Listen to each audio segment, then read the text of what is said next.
Welcome, everyone, to another episode of Level Agency's Test, Learn, Grow podcast. I'm your host for today, Dale Reether, Digital Marketing Lead here at Level.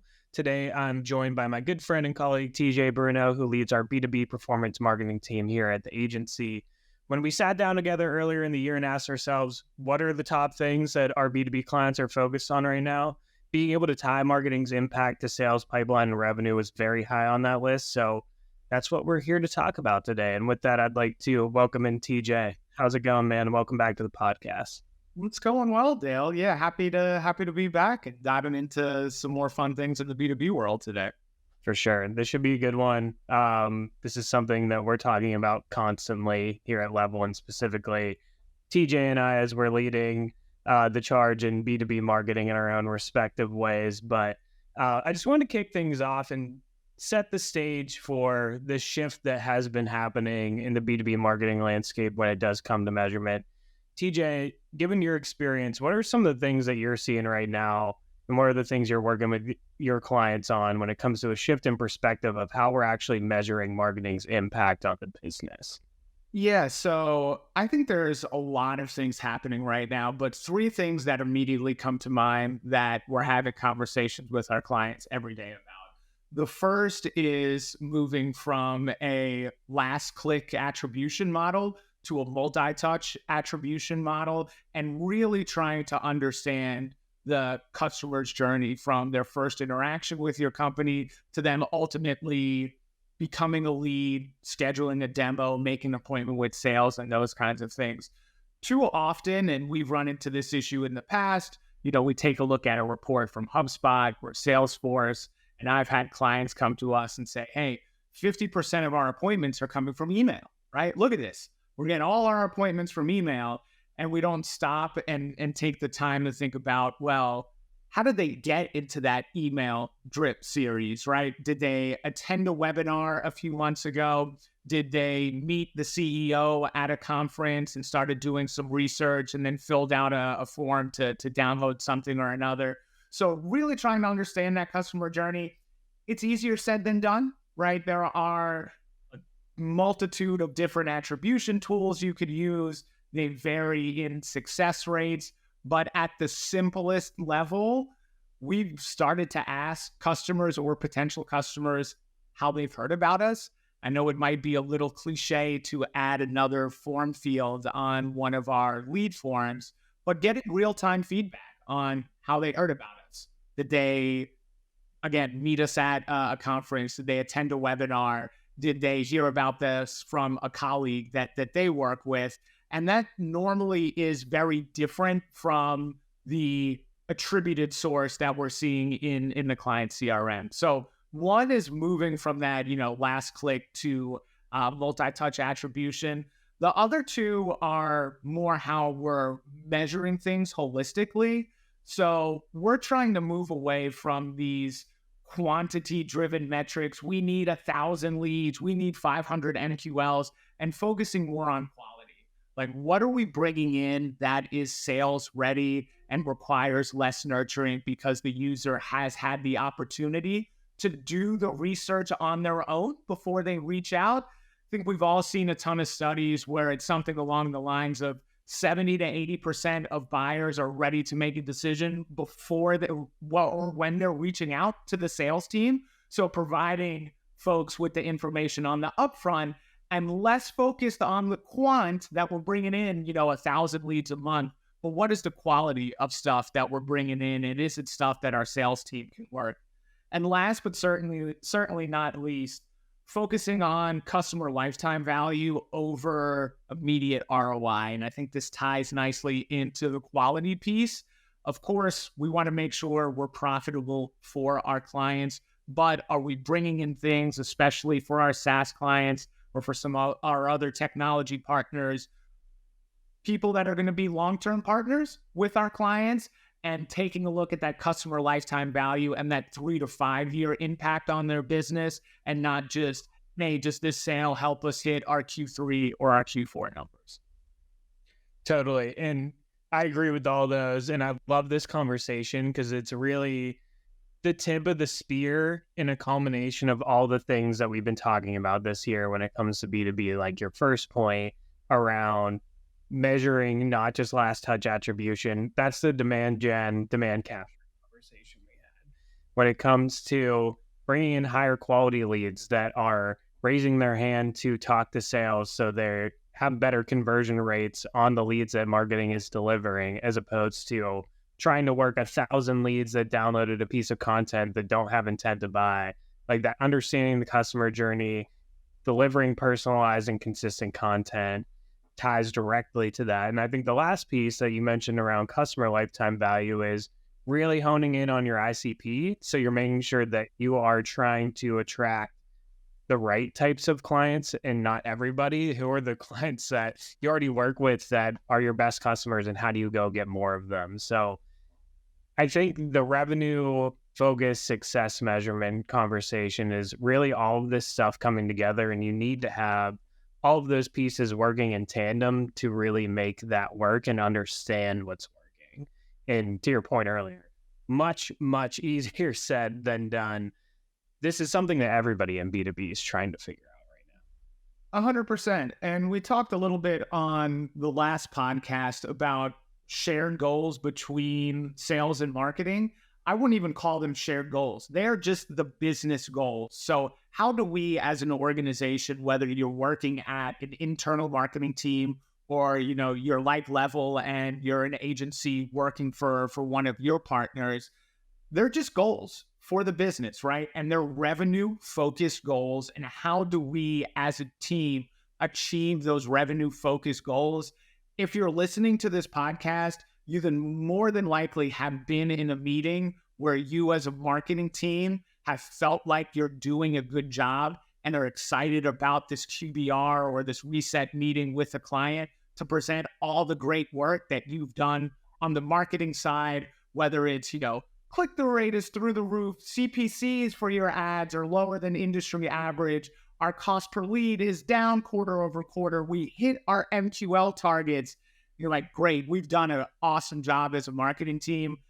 And then the CEO, the executive team of your client is staring at you with their eyes glazed over because they know they're struggling from a business standpoint. Their overall revenue is down quarter over quarter. They're struggling year over year. And now all of a sudden they have a group of, 3 to 5 marketing professionals talking about how good they're doing when they know their business is struggling. And that really fractures the relationship.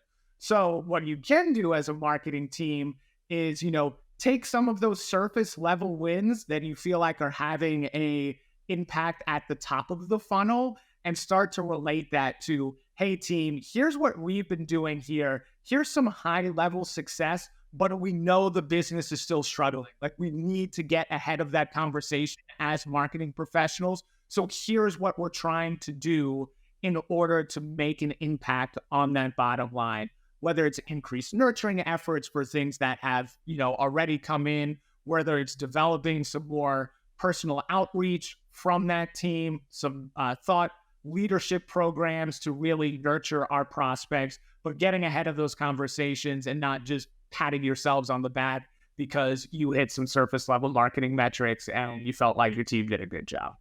Totally. I think what you said around, and I think the way a lot of teams, modern teams that I'm seeing are starting to think about themselves is they are a revenue team. It's not sales and marketing separately. Obviously, when you work at a bigger organization, you have big marketing teams and big sales teams. There needs to be some separation just in terms of like corporate structure alignment, but you should be working towards the goal. The goal is revenue, right? And the reason I think it has taken a lot of marketers a long time to shift their perspective, and it's still happening today, people are still doing this, is the goals are different. Marketing is working towards a lead and MQL goal. Sales is working towards a revenue goal. And they're not talking to each other until those QBR moments. And that's where the friction happens. Instead of trying to understand as a team and not trying to so much assign credit, like what we're collectively doing is to hit a revenue goal. It's not, these were all marketing source leads, go marketing. These were all sales source leads, go sales. Like, what are the things that we're doing as a group that we can align on and work more in tandem to pull in the same direction towards a similar goal? Yeah, and so obviously revenue is the end all be all, but good projects for the team to work on together, and we're seeing this more and more, are traditional ABM, account-based marketing types of tactics. So the majority of our clients and what I've seen across the board is sales kinds of they know who they want to go after. There might be folks that they've been talking to for a few months or a few years, or we could take a look at the client's set of current customers and start to target folks that look like their current customers. And you don't necessarily need one of these enterprise ABM tools. Demand-based, Terminus, Sixth Sense, all great, all are better in different ways at some things. But really aligning with your sales team on targets that they want to go after. And then as a marketing team, you can be more focused on providing quality content to those accounts to help nurture them to ultimately reach out to sales. And then, Dale, to your point, we're pulling away a good bit away from this MQL number. And it might be a little rocky from the start if we're putting a lot of dollars behind content, outreach, SEO optimizations to attract these accounts that we want. But we know in the long run, this will be beneficial for our clients, bringing in the right types of customers and the sales team being able to have meaningful conversations with prospects. I think you read my mind. That's where I was taking this conversation is how does the strategy change when the goals change? And you really just outlined a big piece of it is you're not pushing for volume to get 1,000 people to download a piece of content. You are pushing to let's move engagement with this set of accounts that we know is a really good fit for us through the buying journey. And you have to change your KPIs with that, but also the strategy changes in terms of the types of content you're developing, how you're distributing that content, how you're measuring success in terms of KPIs, which I think is the most challenging part, especially when you're shifting from a lead gen model to more of what people are calling a demand gen model. What we're describing in an account-based marketing approach is you're spending a lot of time and resources and potentially media spend to do this. How do you give your executive team the confidence that it's working? Because as we know in B2B, the sales cycle is really long. You're not just going to flip a switch and do this and it's like, oh, now we're generating revenue. How do you start to prove that out? And it's something that I'm personally working on and trying to figure out right now. What are some of the things that you're hearing, TJ? And I think, not to steal your thunder, my big part of it is the tech stack and they're having the right technology. The tech stack is a huge part of it, and the trust in the data that's coming in. So I'll see a lot of executives, CEOs that, are opening HubSpot, for example, and are confused about the reports that they're seeing. Maybe marketing isn't, keeping up with some of the dashboards that they've built. Sales isn't upkeeping with records. And as soon as there's a distrust in the data and the reporting, it makes it difficult to go anywhere and talk about, shifting from a lead gen to a demand gen model, the things that you talked about, Dale. So if you're looking for somewhere to start, make sure everyone is aligned in terms of this is our source of truth.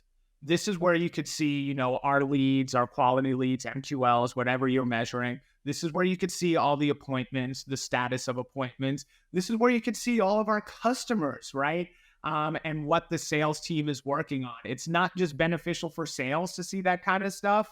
I think it's funny how often I feel like I have to push on the marketing side to give us visibility into those things because it makes us better marketers, or else we're just trying to do research on our own.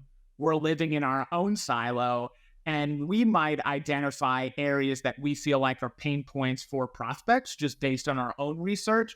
But the sales team is going to tell us something very different. And they're going to say, no, TJ, no level. Here's what we've heard the last quarter or two on these demo calls, on these calls with prospects.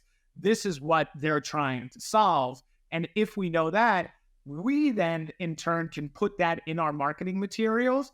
And it's less paid media, to your point at that, like, how can we highlight some of the big customer pain points on our website, on our homepage, right? That attract that top that top tier account that we're really going after. Our website is the portal to our business. So we want to make sure, it's easy to navigate and they can find the content they want. I'm going off on another stream, making sure, your site architecture, SEO is in a strong spot. But too often, I feel like that is overlooked. And it's just, hey, let's produce content, let's do blogs, let's do webinars, let's get it up. We need more stuff. And not thinking about the holistic strategy. Are we clustering content around blogs and webinars, talking about something that's important? Is our website easy to navigate? We could probably do a whole nother podcast on, website UX, UI, SEO best practices. But that's a big, big factor when it comes to making sure we're doing marketing right for our B2B clients. Totally. And not having access to sales data, if you're a marketer out there in B2B and you don't have access to the sales data, you need to make a push for that now. Yes, because and we still do that here. And, we don't want to just wait and see. I've been a part of these conversations where our team is managing, let's say, paid search and paid social, Meta, LinkedIn, other social platforms. And we won't have access to that down funnel data. And our team is optimizing towards leads and cost per lead, which in a bubble is okay, but we're missing the big picture when we do that. Again, I don't want to pat ourselves on the back if cost per lead has gone from $400 to $200. On the surface, that might sound great, but what is the quality of those leads? And not having visibility into that on a regular basis and seeing how they're maturing, just past quality, right? Even if they're good, are sales having meaningful conversations? Back to my point, are there common pain points? So it's just the tip of the spear to, get leads in the door and make sure they're quality leads. We need to be looking at how they're having an impact on the business. And as a marketing team or an external agency working with a client, not having access to that data is really going to hamstring your efforts and hamstring you as a team to have meaningful conversations with your client's executive team, or else you run into that situation that I described earlier where you think you're doing a good job and the business is struggling.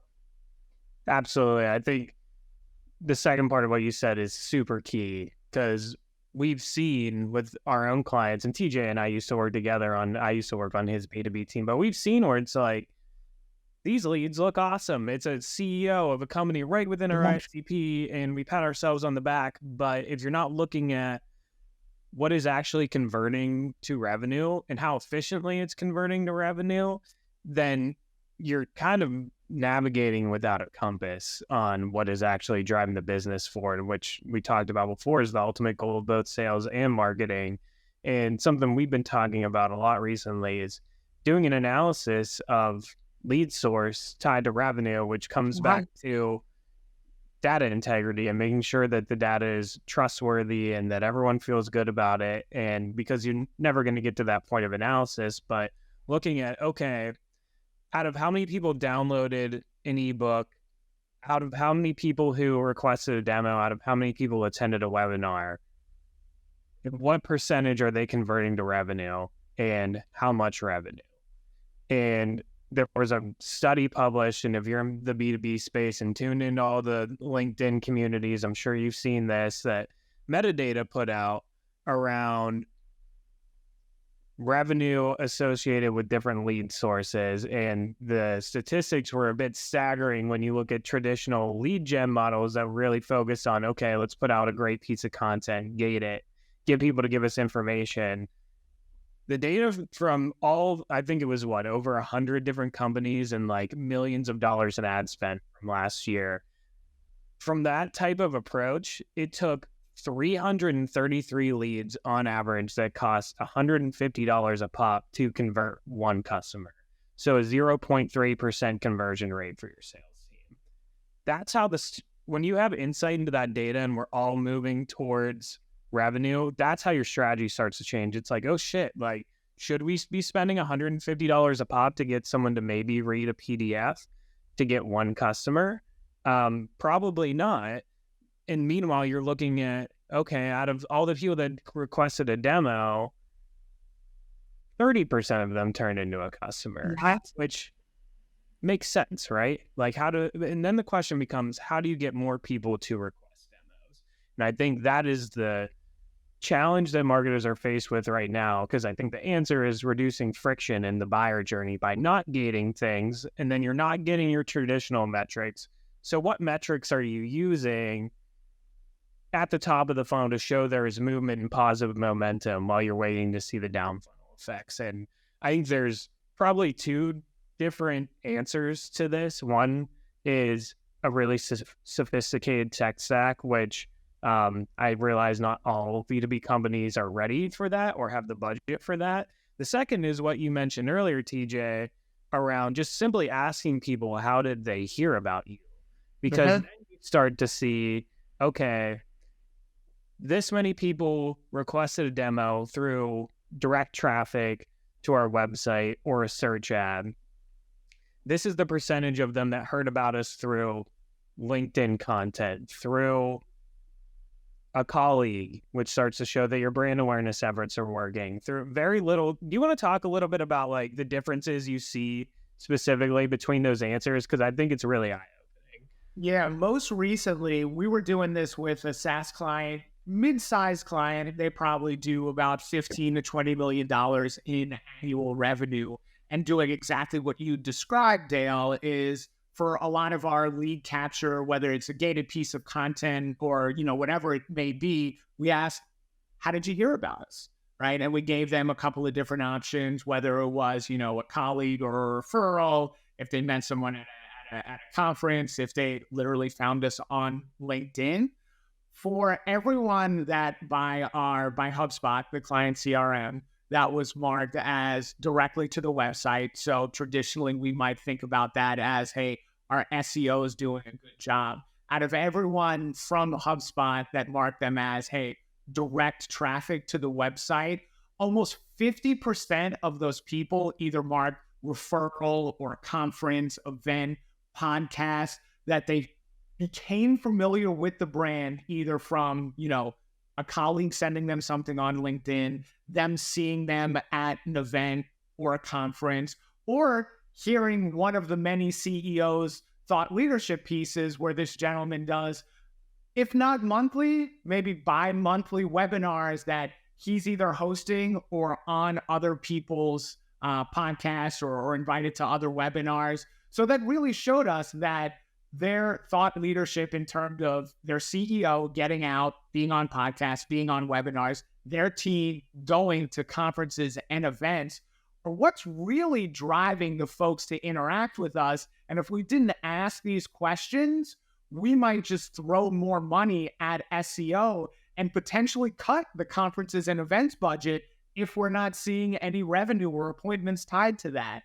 So we're continuing to do this. We really started implementing this a little over a year ago for some of our clients, and some clients, again, are weary about adding another form field, but it gives us more insight into the business and what is actually working. And at that point in time, if a drop down with a couple different options of how did you hear about us is ultimately stopping them from reaching out, they're probably not a good fit at this point in time anyway. And that's how you drive growth, right? Because you're focusing on the activities that are actually generating demand for your brand, not throwing more money into gated content through the paid media channel or the organic channel that you saw come in last click, which I think is the big difference and the big shift that you're seeing right now when it comes to measuring success in B2B and just strategy overall. So I think that's a really great, simple way that you can start to see this and prove this out. I think the next step and something that we're really starting to lean into at Level is getting the more robust tech stack in place. And that's where true ABM platforms come into play, things like intent data. So you can start to see and not just wait until people fill out that form and ultimately raise their hand to talk to you about becoming a customer. How are the accounts that you're targeting moving through the funnel by being able to see engagement with your website engagement with your content, and ultimately being able to see, okay, they've taken this many actions. And it's not like in a traditional lead scoring way either, but you can start to see those things through like intent data of like, this is the right time for the sales team to start to reach out. And that's where even more alignment from marketing and sales comes into play, because you're not seeing like, okay, the lead came in, let's pass it to sales. Now let's talk to them. It's, okay, marketing is working this person. It looks like they're getting into a place where they have intent to buy something. Let's bring in that sales arm and go in with a similar message so we can continue to push this prospect or this account towards a purchase decision collectively. Yeah. And the only other thing I'm thinking about, Dale, tech stack is super important. Our clients and the folks that we work with are going to have varying budgets. So things might not be a reality, which are a reality for some of our other clients. Something that I tell our team to do a lot is just take a step back, forget about the tech stack at times, and take a human approach to this, right? Like, yes, this is business to business marketing that we're talking about, but we're interacting with humans. They're not cyborgs yet. AI and machine learning hasn't taken over yet. But what are those human touch points and those human connections that we could leverage to help our organization? So for example, back to the data piece, if we have a strong data foundation and we're able to identify a couple of key client contacts that used to work with our software, use our consulting system, that have now moved on to another business, and we've done a good job as an organization knowing that, hey, Bobby Joe has left X company and is now at Y. Let's reach out to that person if we've had a good interaction with them. Not only that, but leveraging folks that have a strong brand voice or authority on social media. A lot of our smaller to mid-sized clients, the CEO, COO, CMO, whoever it may be on the executive team, has a larger social following on LinkedIn and other channels than the actual business. So how can we work with that person, he or she, to post mirror content or some different content than what the company is putting out? Because folks want to do business with people that they're comfortable with and people that they know. And I'm more willing, and I think most folks are more willing, to reach out to someone that they've worked with in the past. Maybe they were coworkers, business partners, whatever it may be, than to follow up on a company's LinkedIn post, go to their website. But if you see, hey, John just posted this thing, he's got a cool new product at his company. We haven't worked together in a while. Like, this fits us well. I'm going to reach out to him. We've seen some traction there. And again, it's a different approach. It's something you need to think about. But too often with all these things at our disposal, I think we get bogged down in, we need this attribution model, we need this, we need that. And although important, right? I talked about the shift to multi-touch attribution, like, be a human in this. Think about if you were on the other side, how would you want to interact with this product or service, and what would make the easiest buying, journey for you? For sure. I think that's a good call. Is like, there is a lot of tech out there that can be really helpful if you use it in the right ways, but don't get overly obsessed with trying to measure the ROI of every single thing you put out there. Like, you want to understand directionally what are the things that you're doing that are driving demand, but trying to get to a point where you understand how every piece of content drove revenue is almost impossible in a poor use of resources, in my opinion. So I think that's a really important call out, TJ. Yeah. And just like the human element of this, I think, is something that B2C marketers have done a really good job of historically. And now you start seeing that coming into the B2B space. I'll just add one thing on top of what you were saying is talk to your customers and your prospects and like understand where are the places they're going for information, who are the people they trust, and start to develop partnerships with those people and get yourself into that community and get a voice into there. And that's how you start to build that trust in a more personal way than just trying to constantly shoot out stuff from your brand page, whether that be organic or trying to force it with paid advertising solely.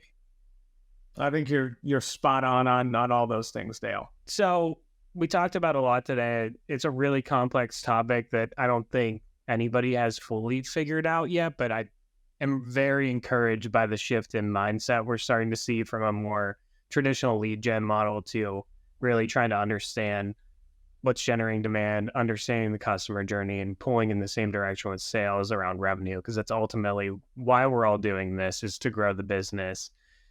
So I'm sure there's a lot of people out there listening right now that are thinking, cool, what do I do next? How do I start to prove out that we need to shift the way we're thinking about this? In your mind, TJ, what are the first one or two things that people should be doing? Yeah, so in my mind, if your data is in order, so work on that. If you haven't done that, you need to figure out what's generating demand for your business first. So how are folks finding out about you? Why are they going to your website? What types of content are they reading? And then how are you capturing that demand? So how are you getting people into your ecosystem via lead form, whenever that may be? And then last but not least, what's actually driving revenue for your business? I gave the email example earlier. If we look at a report in HubSpot, Salesforce, or CRM, right? It's not revenue coming from 50% of email. Yes, that's what's being tracked, but how did those people get into those different email nurturing series? So I would focus there. Just to recap, what's generating demand, how are you capturing that demand, that lead capture, and then last but not least, what's actually driving revenue for your business? Yep, I think that's really good advice, because then you start to at least understand what the customer journey is. Say, just for example, if your podcast is how people are saying they heard about you, and then they're ultimately converting to a conversation through email, which those two things you start to identify there's a trend. When that happens, that results in customers. You can start, that's where you can optimize. That's where you can start to look and improve that experience before you start to venture into other areas. So I think that's really good advice, TJ. Cool. Well, I appreciate you coming on, man. I always enjoy talking about B2B stuff because that's where my passions lie. So really appreciate the conversation, the time. If you made it this far, thanks for listening. Until next time, connect with us on LinkedIn and YouTube. We're always sharing awesome content around how to make your business grow faster and smarter through performance marketing. And TJ, until next time, man, thanks again. Yeah, let's do it again soon. Thanks, Dale.